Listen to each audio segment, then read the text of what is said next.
Hello viewers, আসসালামু আলাইকুম। আশা করছি সবাই ভালো আছেন। আপনাদের দোয়াতে এই মুহূর্ত থেকে আমিও ভালো আছি। এক জায়গায় বেড়াতে গিয়েছিলাম দাওয়াত খেতে, সেখান থেকে এসে একটু অসুস্থ হয়ে গিয়েছিলাম, তাই আপনাদের মাঝে ভিডিও শেয়ার করতে পারি নাই। তো আজকে আপনাদের সাথে একটি ভিডিও শেয়ার করছি। আপনারা অবশ্যই মনোযোগ দিয়ে শুনবেন কথাগুলো। যারা যারা আমার চ্যানেলটি সাবস্ক্রাইব করেছেন তাদের সবাইকে আমার শুভেচ্ছা ও ভালোবাসা। যারা করেননি প্লিজ সাবস্ক্রাইব করে দিবেন, লাইক দিবেন এবং অবশ্যই কমেন্টস করে আপনার সুন্দর মতামত একটা আমাকে জানাবেন। লেটস গো, ভিডিওর মূল পর্বে চলে যাই। তো বেশ কিছুদিন ধরে 2-3 দিন ধরে এই ডাইনি মাগিনুর তিশাকে নিয়ে একটা ভিডিওর বেশ আলোচনা সমালোচনা চলছে। তো সেটা আপনারা ইতিমধ্যে জেনেছেন যে তার শাশুড়িকে নিয়ে মানুষজন যেসব বিষয়ে তাকে কথা বলতো, সেই বিষয়গুলো নিয়ে সে হালকা পাতলা ভিডিও একটা দিয়েছে, বাট সে নিজে ফেস করে নাই, সে ভয়েস ওভার দিয়ে ভিডিও করেছে। তো আপনাদের সাথে আমি একটা কথা বলি, এই ডাইনি মাগিনুর তিশা এবং দেশি কুত্তা নাজমুল বাপ্পির মা আর তিশার হচ্ছে শাশুড়ি। উনি মারা গিয়েছিলেন 17ই ফেব্রুয়ারি 2025 সালের রাতে 12টা 12:30 এরকমই হবে, অথবা 16ই ফেব্রুয়ারি হতে পারে, কারণ রাত চলে যাওয়ার পর তো সেটা ডেট চেঞ্জ হয়ে যায়। তো যাই হোক, আপনাদের সাথে আমি একটু বিষয়টা নিয়ে, অনেকেই করেছেন, আমি নিজস্ব একটা মতামত আপনাদের সাথে বলি। জাস্ট একটা লাইনের বিষয়ে বলবো, সেটা হচ্ছে যে তার নাতি, অর্থাৎ ওই ডাইনি তিশার ছোটো মেয়েটা, ছোটো মেয়ে মানে কি, ওনার তো একটা মেয়ে আর একটা ছেলে, তাই না? তো ওই তাবিয়াকে নিয়ে তার শাশুড়ির বিষয়ে ও ডাইনি তিশা যে কথাটি বলেছে যে ডাইনি তিশা কোথায় যেন গিয়েছিল তাকে রেখে, উনি ইন দ্য মেইন টাইম উনি অসুস্থ হয়ে যায়। তো উনি বুকে ব্যথা হচ্ছিল আর কি। তো উনি নাতিকে বলছিলেন উপরে যাওয়ার জন্য, সে যাবে না, সে দাদিকে সাথে যেতে বলছে। বাট উনি কিন্তু ওই সময় প্রচণ্ড বুকের ব্যথায় উনি হামাগুড়ি দিয়ে তাকে উপরে নিয়ে গেছে। তারপরে হয়তো ডাইনি তিশা যখন বাসায় ফিরেছে তখন উনি একটু রাগারাগি করেছেন যে তুমি কখনো রেখে যাবে না এই। তো ডাইনি তিশা এটা বুঝাইতে চাইছে যে আমি যখন পদ্মার চরে যাচ্ছিলাম তখন তো আমার শাশুড়ির সাথে আপনারা ভিডিওতে দেখেছেন, কথা বলছিল, আমাকে সব রেডি টেডি গুছাই দিল। যাই হোক, এগুলো পুরনো ভিডিওর বিষয়ে সে বলেছে, ঠিক আছে। কিন্তু আমার যে বিষয়ে আমি আপনাদের একটা কথা বলি, মারা গেছেন উনি, তো এখন ওনার বিষয়ে আলোচনার বা সমালোচনারও প্রয়োজন নাই। এখানে একটা বিষয় আমি আপনাদের সাথে বলি, 20 দিন আগে দেশি কুত্তাই বলেন আর ডাইনি মাগিনুর তিশাই বলেন, এদেরকে আল্লাহ তাআলা একটা সিগন্যাল দিয়েছিলেন। কি সিগন্যাল? তার মার বুকে প্রচণ্ড ব্যথা হয়েছিল এবং সেই ব্যথার চোটে উনি হামাগুড়ি দিয়ে 2 তলায় উঠেছিলেন। That's enough. এটাই এনাফ ছিল বোঝার জন্য। এবং ওই সময়ই বা ওই দিনই ওনাকে হসপিটালাইজড করা উচিত ছিল। আর কথা তো সে এই ঘটনার পরে 15-16-17 দিন বলে নাই, পরে আসার আগে দিয়ে কথা বলছে। বিষয়টা কিন্তু এটাই। এমন না যে সে এই ঘটনার পরে শাশুড়ি খুব কড়া হয়ে রাগ করে কষ্ট পেয়ে বলছে। তো সে বুঝবে না কি বুকের ব্যথা বিষয়টা, কারণ যার হার্টে পেইন হয় বা সমস্যা হয় সে ছাড়া অন্য কেউ বুঝতে, বা তার ফ্যামিলির যদি কারো এরকম না হয়ে থাকে, অন্য আদার্স কোনো পার্সন বুঝতে একটু সময় লাগবে। এবং একটা শিক্ষিত কোনো পার্সন হলে সেটাও বুঝার ব্যাপার আছে। তো সে কথা বলে নাই, এটা একদম 100% সত্য। আসার সময় যেহেতু ক্যামেরা অন ছিল, সেখানে তো সে ওটা করতে পারবে না। যাই হোক, এটাও বলে লাভ নেই, কথা তো সত্য, সত্য তো ফ্যামিলি থেকেই উঠে আসছে, তাই না? তো যাই হোক, এখন আমি একটুখানি পার্সোনাল একটা বিষয়ে চলে যাচ্ছি, আপনারা একটু শুনবেন। আমার ফ্যামিলিতে প্রত্যেকেই হার্টের রুগী, মানে প্রত্যেকেই বলতে কি, আমার বাবা হার্ট অ্যাটাক করে মারা গেছে, আমার ভাইরা 4-5 জন, 5 জন ভাই, তো তার মধ্যে একজন মারা গেছেন, আর বাকি 3-4জনই ওনারা প্রত্যেকেই হার্টের রুগী, বোনও 2টা হার্টের রুগী। আমি আপনাদের সাথে জাস্ট একটু ক্লিয়ার করি, একটু বলবো, একজনের বিষয়ে বলবো, সেটা হচ্ছে হার্টের বিষয়টা একটু সবাই সচেতন হওয়া দরকার। সেই জন্যই আমি আপনাদের সাথে বিষয়টা একটু আমার পারিবারিক বিষয়টা শেয়ার করে দিচ্ছি, যে নাজমা বেগমের বিষয়ে কী পরিমাণ সচেতন হওয়া উচিত ছিল তার ছেলে, মেয়ে, বউ এবং আরও যারা ফ্যামিলি মেম্বার্স আছেন। তো যেমন মনে করেন, আমি আমার পার্সোনাল বিষয়টা একটু বলি, সেটা হচ্ছে যেমন মনে করেন যে আমি বলি, আমার একটা ভাই তার মেয়েকে নিয়ে কোচিংয়ে গিয়েছিল, ঠিক আছে? আর আমি ইভিনিং ওয়াক করতে বাসা থেকে বের হয়েছি। আমার ওয়াক করা শেষ হয়ে যাওয়ার পর আমি বাসার দিকে ফিরছি।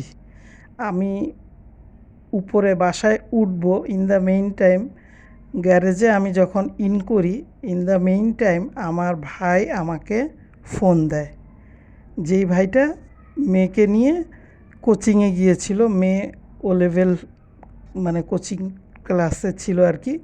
তো যাই হোক, তো আমার ভাই তো অনেক লং টাইম বাহিরে ছিল, সে এই দেশের অনেক ডাক্তার, হসপিটাল, এইসব বিষয়ে তার অভিজ্ঞতা বা মানে সে অভ্যস্ত না ডাক্তার ডিল করা, ডাক্তারের সাথে কিভাবে যোগাযোগ, মানে একটু মাত্র আসছে বিদেশ থেকে, সেটেল হবে বাংলাদেশে, কারণ অনেক দিন বাচ্চারা তো ওখানেই জন্ম নিয়েছে। যাই হোক, এগুলো থেকে সে অনেকটা ডিটাচ ছিল। বাংলাদেশের সব হসপিটালগুলোর তো জানেন আপনারা কীরকম। তো ভাই আমাকে জাস্ট একটা ফোন দিয়ে কি বলল, যে ভাই কিন্তু প্রয়োজন ছাড়া ফোন দেয় না, ফোন দিয়ে আমাকে বলল, তুই কোথায়? আমি বলছি কেন? বলে যে না এমনি, মানে আমার পেটটা একটু মোচড় দিচ্ছে আর অস্থির লাগতেছে। পরে বললাম যে, আমি মনে মনে ভাবলাম যে আমার ফ্যামিলিতে হার্টের রোগ, মানে হার্টের রুগীর সংখ্যা অনেক, এবং আছে আরও কয়েকজন ওপেন হার্ট সার্জারি হয়েছে, রিংও পরানো আছে। তো আমি ভাইকে অন্য কোনো কিছু না বলে বললাম কি, যে আপনি আসতে কতক্ষণ সময় লাগবে? মানে ওনার ফোন দেওয়ার স্টাইলে আমার কাছে কেন জানি মনে হলো যে উনি বোধহয় একটু বেশি রকমের সমস্যা ফিল করতেছে। তো বলল যে এই যে 10-15 মিনিট। তা আমি বললাম কি, যে আমি তো হেঁটে বাসায় ফিরতেছিলাম, কিন্তু এখন আর বাসায় যাব না, আমি আপনার বাসার গ্যারেজে গিয়ে অফিস রুমে বসতেছি, আপনি ওখানে আসেন, আপনাকে নিয়ে হসপিটালে যাব। তো বিষয়টা এরকমই হইল। আমি আমার মেয়েকে আবার ফোন দিলাম, ফোন দিয়ে বললাম তুমি আসো, তোমার মামা মনে হয় অসুস্থ, তবে উনি কি অসুস্থ উনি হয়তো না বুঝলেও আমার কেন জানি একটু ডাউট হচ্ছে, তারপরেও একটা চেক আপ দরকার আছে। আচ্ছা যাই হোক, তা আমি ভাইদের বাসার গ্যারেজে বসেছিলাম, মাগরিবের আজানের পরপরই ভাই আসলো মেয়েকে নিয়ে। উনি কিন্তু ব্যথা ব্যথা মানে কি, পেটে ব্যথা, সমস্যা কিন্তু ওনার হার্টে। আপনারা একটু মনোযোগ দিয়ে শুনবেন ভিউয়ার্স, আপনাদের অনেক উপকারে আসবে। যাই হোক, ভাই আসার পরে ভাইকে বললাম কি, যে আপনি তাড়াতাড়ি চলেন হসপিটালে যাই। বলে কেন তুই এত তাড়াহুড়া লাগাচ্ছিস? আমি বলছি, আরে একটা সমস্যা হইলে তাড়াতাড়ি গেলে ভালো, ডাক্তার দেখলে আপনার রিলিজ হয়ে গেলেন সমস্যা থেকে। পরে ভাই বললো আচ্ছা ঠিক আছে চল। পরে আমি আমার মেয়েকে ইশারা দিয়ে বললাম তুমি অন্য একটা রিক্সা নিয়ে পিছন থেকে আসো, আমি আমার ভাইকে নিয়ে আমি হার্ট ফাউন্ডেশনে গেলাম, ঠিক আছে? তো হার্ট ফাউন্ডেশনে যাওয়ার পরে মেয়েও চলে আসলো এর মধ্যে। আমার ভাবি, কিন্তু আমি বললাম ভাবি আপনার যাওয়ার দরকার নেই, আমি ফোন দিলে আসেন, আমি আপাতত যাই। ভাই তো বলতেছে পেটে ব্যথা, পেটটা মোচড় দিচ্ছে। তো বললো অ্যাসিডিটি হচ্ছে মেবি, ভাইয়ের ধারণা আর কি। পরে হসপিটালে নিয়ে ইমার্জেন্সিতে দিলাম যখন, তখন তো আমাকে মানে একজনকে রেখে আরেকজনকে বের করে দিয়েছে ডক্টররা। তারপরে সমস্ত কিছু যাই হোক, ওনাদের যা পরীক্ষা নিরীক্ষা করার সেগুলো করে ভাই ভিতরেই ছিল। তো আমার মেয়ের কাছে ডাক্তার সবই বলল। বলার পর আমার মেয়ে বের হয়ে আসছে। মেয়ে তো কান্নাকাটি। আমি বলছি, কী হইল? বলে যে মামার তো অনেক বড় ম্যাসিভ অ্যাটাক হয়েছে। মামাকে তো এখন অন্য হসপিটালে এখানে ভর্তি করতে বলছে, কিন্তু এখানে সিট নাই, অন্য হসপিটালে নিতে হবে। আমি তো এক মুহূর্তের মধ্যে মনে হলো যেন পুরো পৃথিবী আমার ঘুরে গেল। কি বলে এটা? ভাইকে আমি সাথে করে নিয়ে আসলাম, তখনও উনি একদম মানে উনি একটু টাইপের, কিছু হইলে একটু ধৈর্য ধরে চুপচাপ দাঁত চিপ দিয়ে বসে থাকে টাইপের লোক। তো আমি আর ইমার্জেন্সি রুমে ঢুকি নাই। তারপরে আমার পুরা ফ্যামিলিতে এক এক করে আমি ফোন দিলাম, কারণ ওই মুহূর্তটা সবাই, কেউ অফিসে আছে, কেউ ব্যবসার কাজে আছে বিজি, কেউ সংসারের কাজে। ফার্স্ট ফোন আমি আমার ভাই বউকে দিলাম যে তুমি তাড়াতাড়ি হসপিটালে আসো, এই ঘটনা। ভাইকে কিন্তু কিছুই বলি নাই আমরা, কারণ ডাক্তার নিষেধ করেছে। বলেছে ডাক্তার ওনাকে এই বেড থেকে, অর্থাৎ ইমার্জেন্সির যেই বেডে উনি শুয়েছিলেন সেই বেড থেকে অ্যাম্বুলেন্সের বেডে তুলতে হবে। উনি এতটাই সিরিয়াস রুগী, ওনাকে নিয়ে আপনারা দাঁড় করাইতেও পারবেন না, কোথাও বসাইতেও পারবেন না। তারপর যাই হোক, সবাই আসলো, ফ্যামিলির লোকজন সবাই একখানে হয়ে যত দ্রুত সম্ভব আমরা ওনাকে ইউনাইটেড হসপিটালে মানে একদম ঠিক অ্যাম্বুলেন্সের সিট নিয়ে। তো আমার ভাই কতটাই স্বাভাবিক জানেন, সবাই বলে যে নাজমা বেগম খুব শক্ত, খুব শক্ত, খুব মানে কোনো ভাঙে পড়ে না এই টাইপের। নো। যাই হোক, শোনেন ঘটনাটার শেষটা করেই ফেলি। পরে আমরা অ্যাম্বুলেন্স ঠিক করলাম, যখন আমরা ভাইকে নেওয়ার জন্য 2-3 জন গেলাম, তো ভাই আমাদের দিকে কিন্তু খুব স্বাভাবিক ভঙ্গিতে বলে আল্লাহ আমি ঠিক আছি, আমাকে ওষুধ দিছে, ইঞ্জেকশন দিছে, আমি এখন ঠিক আছি, বাসায় চল। আমাকে আবার আরেকটা বেডে কেন তুলতেছিস তোরা? পরে এখন আর এদিকে তো ভাবির কান্না, ফ্যামিলি মেম্বার তো কান্না, লুকায় লুকায় কান্না আর কি। যাই হোক, আমরা বললাম কি আপনাকে এখানে ভর্তি করার জন্য বলছিল, বাট এখানে সিট নাই, আমরা অন্য হসপিটালে দেখাবো, এখানে তো আপনার কোনো ট্রিটমেন্ট হয় নাই। তো ভাই বলে আরে না, সিটে উঠবো কেন, চল হাঁটে যাই, চিন্তা করেন। আচ্ছা যাই হোক, না আমরা একটু আমার ভাইস্তা টাইস্তা আর যারা ভাগনা ছিল তারা বুঝে টুঝে তারা বললো যে আপনি শোন, অ্যাম্বুলেন্সে উঠেন, তারপরে ওখানে গেলে তো জানতেই পারবেন, ডাক্তার দেখে তো বলবেই, এখানে তো আর ইমার্জেন্সিতে আপনাকে ডিটেলসে কিছু বলবে না, আর এত কিছু চেক করবেও না। তারপরে যাই হোক, ইউনাইটেডে নেওয়ার পরে ওনাকে দেখে দেন ভর্তি করলো। ভর্তি করার 2 দিনের মধ্যে ওনার ওপেন হার্ট সার্জারি হইল। ওনার 4টা ব্লক ছিল। আর ওই দিন যদি ওই সময়ে হসপিটালে যদি না নিতাম, তাহলে ওই দিন আবার যে কোনো সময় ওনার অ্যাটাক হইতো, এবং ওইটাই ওনার লাস্ট। 4টা ওনার ভেইন চেঞ্জ করতে হয়েছে। তো এটাকেই বলে হার্ট অ্যাটাক, ঠিক আছে? তো আপনারা চিন্তা করেন, যেখানে উনি 20 দিন আগে ওনার কিন্তু ওটা অ্যাটাকই ছিল। 20 দিন আগে আমার ভাই তো বুকের ব্যথাও বলে নাই, 20 দিন আগে উনি বলছে বুকে ব্যথা, প্রচণ্ড বুকে ব্যথা। ওনাকে পরের দিন, সেদিন না নিলেও পরের দিন অবশ্যই হসপিটালে নেওয়া উচিত ছিল, এবং হসপিটালে নিলে উনি চিকিৎসা পাইলে, আল্লাহ যদি ওনার হায়াত বাড়ায় দিতেন, উনি হয়তো বেঁচে থাকতেন, তাই না? বিষয়টা কিন্তু এরকমই। এখন সে তো এত সিরিয়াস না এই বিষয়টা, এইসব যেমন শাশুড়ির বিষয়টা সিরিয়াস না, যে কোনো বিষয়ে সে কিন্তু সিরিয়াস ব্যক্তি না। ডাইনি মাগিনুরকে বলতেছি আমি, যে কোনো বিষয়ে সে কিন্তু সিরিয়াস না, হাসি ঠাট্টার ছলে সব কিছু উড়ায় দেয়। আর উনি যে বলছে আমি বুকে ব্যথা নিয়ে উঠতে পারি না হামাগুড়ি দিয়ে, এটা দিয়েই তো একটা পয়েন্ট বোঝা উচিত ছিল যে এত সিরিয়াস, দ্যাট মিনস ওনাকে তো বাসায় রাখাটা অনেক রিস্কি। তো এখন 18 দিন কথা বলুক বা না বলুক, ওটা দিয়ে তো আমাদের অন্য মানুষদের কিছু যায় আসে না। তবে এটা সত্য, এটা মানতে হবে যে তার অবহেলায়, প্রথম অবহেলা করেছে তার ওয়াইফ ডাইনি মাগিনুর। তার উচিত ছিল তার স্বামীর কাছে, তার মেয়ের কাছে বিষয়টাকে ডিটেলস শেয়ার করা। তার মাথায় তো ঘুরতেছিল বাপের বাড়ি যাব, কবে যাব, অনুষ্ঠান হবে, অনুষ্ঠান খাবো, মজা করব, আনন্দ করব, আগডুম বাগডুম। তো তার কি উচিত ছিল, প্রথমে তাকে ঢাকায় নিয়ে আসা উচিত ছিল সরাসরি।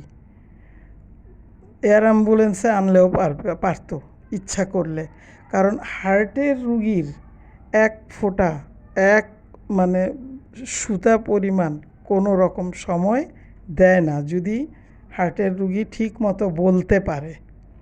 সেখানে উনি তো তারপরেও 20 দিন উনি তাদের অনুপস্থিতিতে ছিলেন, এবং এই রকম একটা সিরিয়াস রুগীকে রেখে তারা বেড়াতে আসছে ঢাকায়।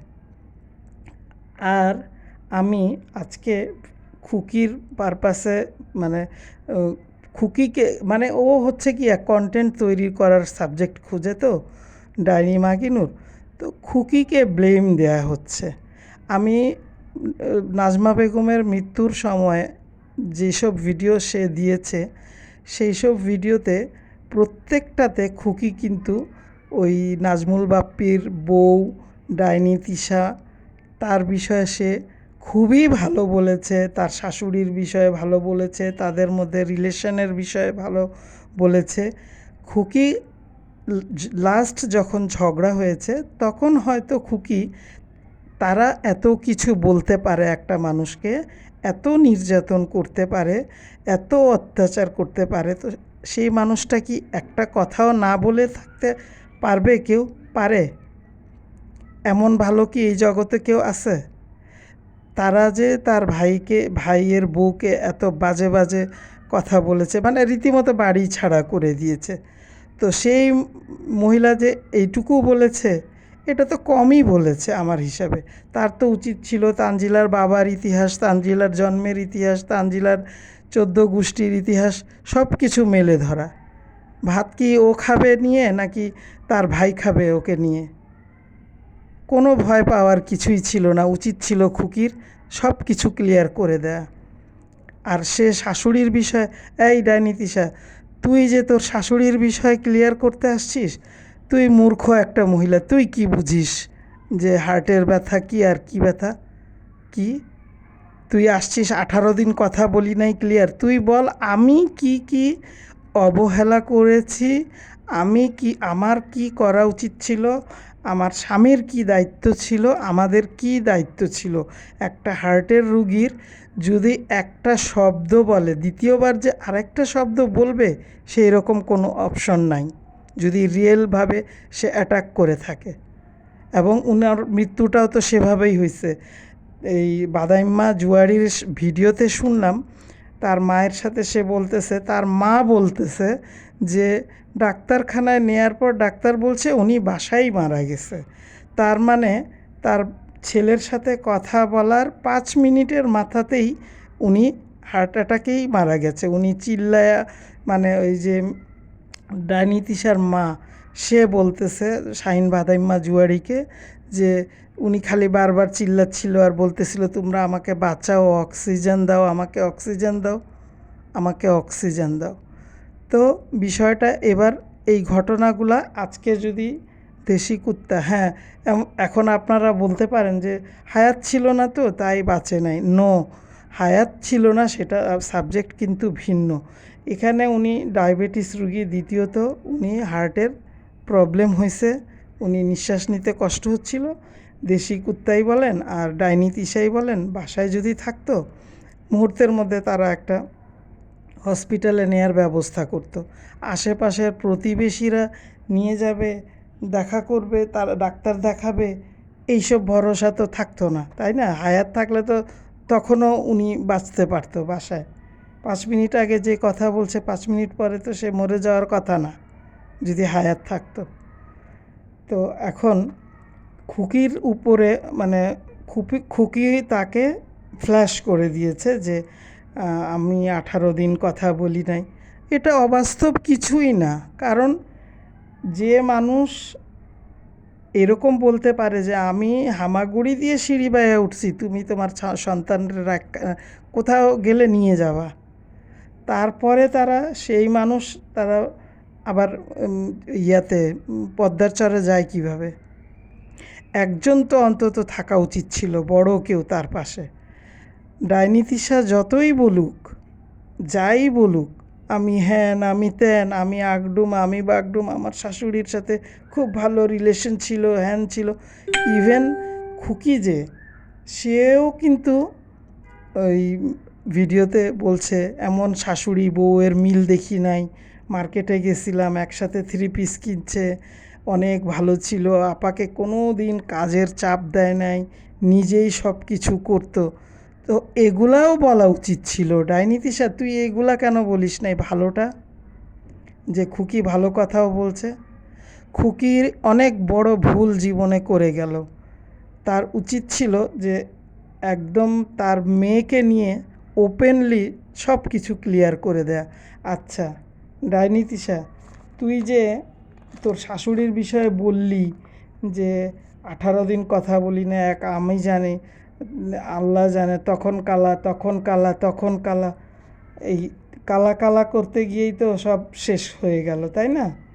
তো আর মেয়ে কি, মেয়ে বলে শিক্ষিত, এই দাঁতের বাগান, দাঁতের বাগান এইগুলো শুই না, এদের কি, এদের মানে আমি তো বিশ্বাস করেন আজকে আমি যখন খুকির ভিডিও দেখলাম, ওই মানে যখন নাজমা বেগম মারা যান ওই সময় খুকি ওইখানে থাকা অবস্থায় একটা ভিডিও দিছে, ওনাকে ভালোই বলছে, ওনাকে ওনার প্রশংসাই করছে, এবং শাশুড়ি বউ মিল ছিল, ভালো ছিল, তারা অনেক করছে, তারা শাশুড়ি বউকে অনেক ভালোবাসতো, বউ শাশুড়িকে অনেক ভালোবাসতো, এই টাইপের কথা। তার ছোট মেয়ে দাদি ছাড়া খায় না, যতবার খাইতে বলা হচ্ছে দাদির জন্য কান্নাকাটি করতেছে। এগুলা তো সবই বুঝলাম, ওকে ইমোশনাল হইলে তো হবে না। ওই ইমোশনাল আপা নাকি কোথা থেকে বিবিএ কমপ্লিট করছে, আমি তো সেটা জানি না। ভিউয়ার্স, কেউ যদি জেনে থাকেন আমাকে কাইন্ডলি একটু জানাবেন তো।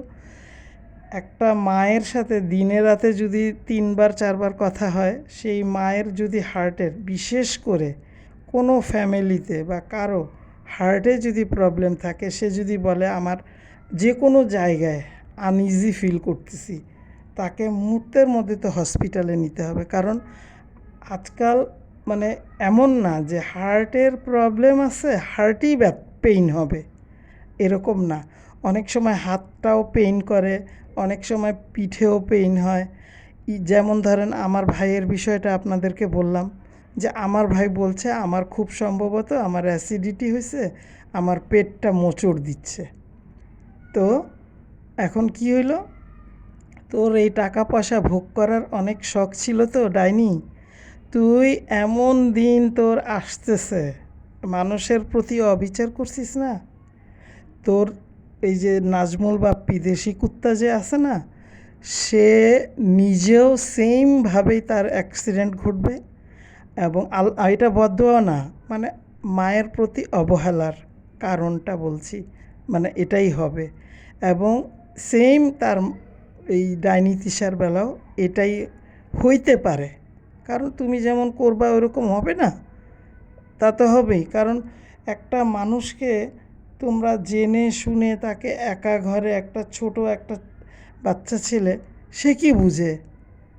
একটা বড় মানুষ থাকলে যদি বলতো পেইন হচ্ছে, মুহূর্তের মধ্যে একটা ব্যবস্থা করতো, দৌড়ায় গিয়ে একটা আসলে কি এরা না, মানে কি বলবো, এরা হার্টের পেইন কেন, মানুষের সাথে এরা যে টাইপের কথাবার্তা বলে, যেই ধরনের লোকদের সাথে মিশে, এরা এইসব বিষয়ে কিছুই বুঝবে না, ঠিক আছে?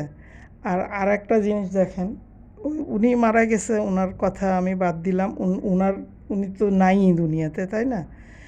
এর জন্য কিন্তু দাঁতের বাগানও দায়ী। কারণ সে পড়াশোনা করছে। আজকাল একটা যে কোনো বিষয় একটা গুগল করে আপনি জানতে পারবেন যে এরকম, বা ইউটিউবে বিভিন্ন রকমের ডাক্তারের সাজেশনে থাকে যে হার্টে পেইন হলে একটা রুগী কেমন, কতক্ষণ, কী লেনদেন, ফার্স্ট স্টেপে কী করতে হবে না করতে হবে, এগুলো ডিটেলসে থাকে। তার মানে এদের হচ্ছে কিভাবে মারা যাবে, কিভাবে দুনিয়া থেকে বিপদ দূর হবে, আমরা কিভাবে সব ভোগ করব, এটাই, আর কিছু নয়। ওই দেশি কুত্তাকে তো একদম শিকল দিয়ে পিটানো উচিত, আর দাঁতের বাগানের দাঁতে একটা একটা করে ঘুষি মাইরা দাঁত ফালাই দেওয়া উচিত। আর এই যে ডাইনি তিশা মাগিনুর, এই মহিলাকে তো একদম মানে শরীরের প্রতিটা মাংস একদম কাঁচা কাঁচা করে লবণ আর হলুদ আর এই লেবু মাখায় দেওয়া উচিত।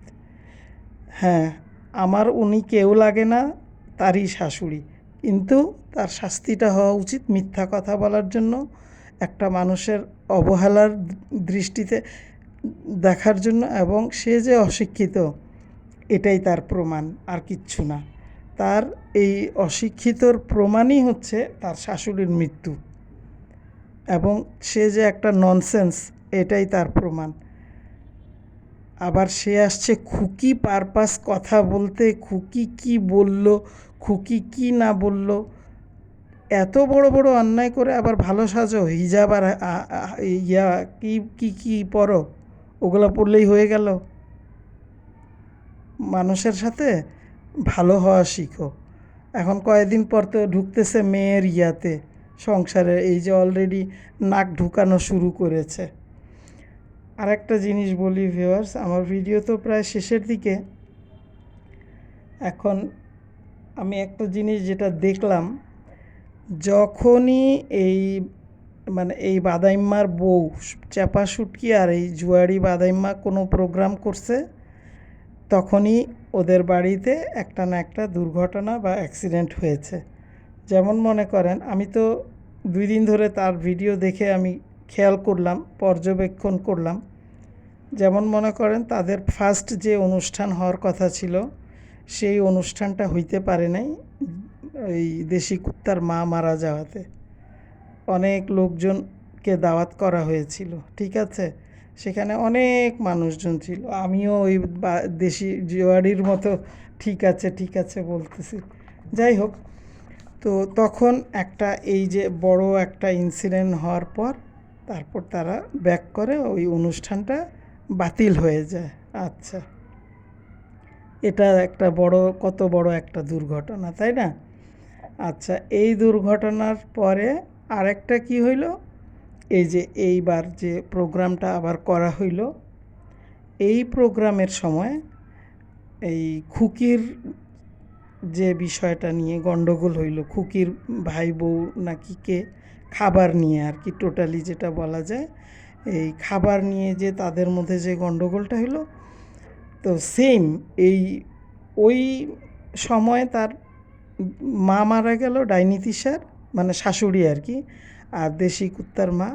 আর ঠিক এই সময় খুকির লাইফে একটা বড় রকমের ঝড় তুফান, একটুর জন্য হয়তো জানে বাইচে গেছে, যদি বাড়ি না ছাড়তো মনে হয় তারও একটা অঘটন ঘটত। কারণ মানে এমন গণ্ডগোল, এমন মানে এদের মধ্যে ঝগড়াঝাটি, যে সেটা কিনা 6 মাস কেন, এই যে লাস্ট এই ডাইনি তিশার লাস্ট ভিডিওটাও এই খুকি বিষয়ক। আপনারা এবার বুঝে দেখেন যে এরা কত মারাত্মক একটা ফ্যামিলি। ঠিক আছে ভিউয়ার্স, আজকের মতো এই পর্যন্তই, পরে আবার কথা বলবো। আল্লাহ হাফেজ।